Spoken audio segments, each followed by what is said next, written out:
కడప జిల్లా బి కోడూరు మండలంలో జాతీయ ఓటర్ల దినోత్సవం సందర్భంగా తహసీల్దార్ మధు నాయక్ ఆధ్వర్యంలో తహసీల్దార్ కార్యాలయం నుండి పోలీస్ స్టేషన్ వరకు ర్యాలీ నిర్వహించారు.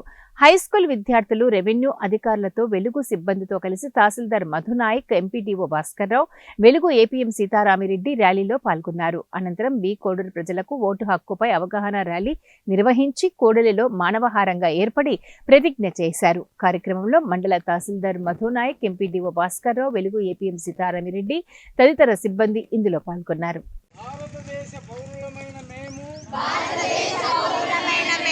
ప్రజాస్వామ్యంపై విశ్వాసంతో మన దేశ ప్రజాస్వామ్య సంప్రదాయాలను స్వేచ్ఛాయుత నిష్పక్షపాత ప్రశాంత ఎన్నికల ప్రాభవాన్ని నిలబెడతామని మతం, జాతి, కులం